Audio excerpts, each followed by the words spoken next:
Barack Obama was against the Iraq War, I know, because he's on tape talking about it, in fact, in quite strong language. Now, this is from a long time ago, before he was even a United States Senator. Let's watch.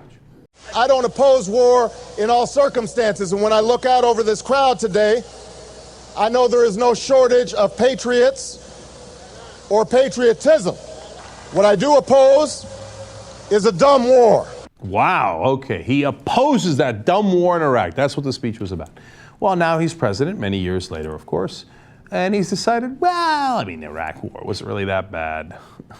So he's trying to distinguish in a high-profile speech today the difference between what Russia is doing in Crimea and what we did in Iraq. So this ought to be interesting. Have at it, Hoss. And I opposed our military intervention there. But even in Iraq, America sought to work within the international system. Like, we went to the UN for a vote. We did. And then when they said no, we're like, fuck it, we'll do it anyway. Does that make us marginally better than the Russians? Maybe a little bit, but obviously not by much. All right, second difference. We did not claim or annex Iraq's territory. We did not grab its resources for our own gain. Okay, so 50-50 on that one. Look, we did not grab its territory. Iraq is now not the 51st state. That's true. And that is a real difference between what we did and what the Russians are doing in Crimea. Now, they say, of course, that Crimea is majority ethnic Russian, in fact, overwhelmingly ethnically Russian. That's an interesting point. It's hard to argue that Iraq is overwhelmingly Iraqi Americans. That would be a harder point to make.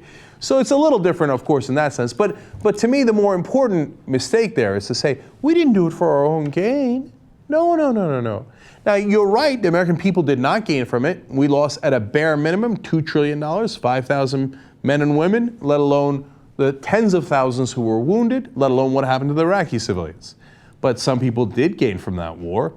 And this is what I point out all the time. You see, the American politicians don't represent the American people. They represent the rich and the powerful who have donated to their campaigns.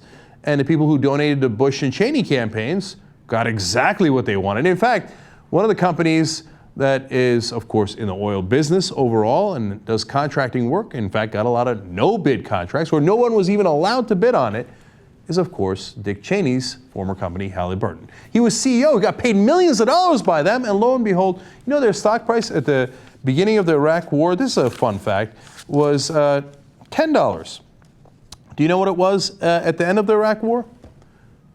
$50. I wonder if they stood to gain. So when he says we didn't gain, you're right, the American people didn't gain, but the people who pay our politicians gained substantially. Okay. Now, third part of the justification.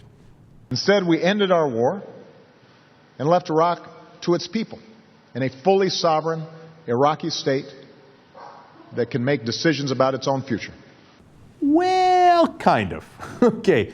Unfortunately for President Obama, one day before he made the speech, the entire board of the country's electoral commission quit en masse.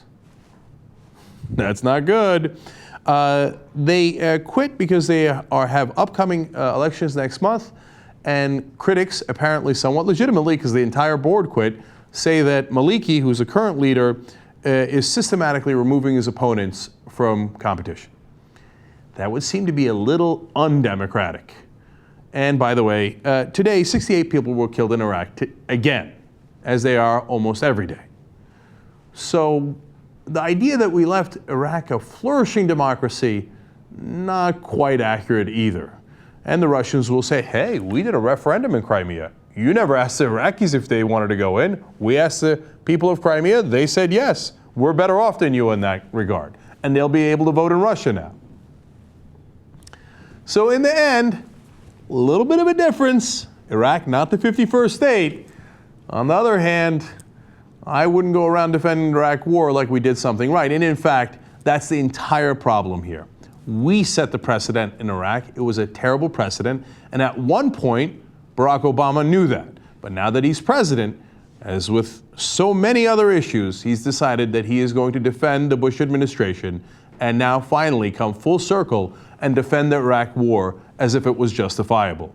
It was not. It's partly what led to other countries believing that they could simply invade sovereign countries with no consequences whatsoever. And that's exactly what Russia did. Wouldn't it have been amazing if Obama came out and did a speech where he said, you know, that's why I was opposed to the Iraq war. We should have never gone in because it set a precedent like this. But two wrongs don't make a right. And that's why the American people elected me, because they wanted a change from the Bush-Cheney years, which were a disaster for America, for the world, and for international law. So that doesn't mean that Putin should go in the same direction. Otherwise, maybe the change also visits Russia. Now, that would have been strong. It would have been accurate, but of course not.